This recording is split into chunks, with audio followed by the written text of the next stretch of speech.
Còn một tia không con.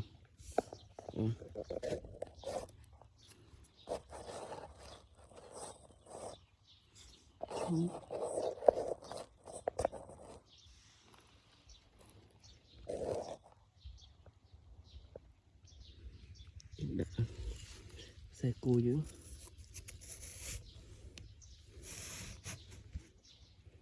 Chị cả đá. Bây giờ bán muối chị cả đá.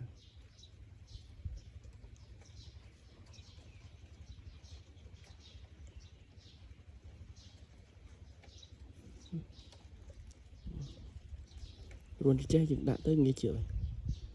Hơi chia vì tranh màu buôn màu đậm vì chơi đồ xì.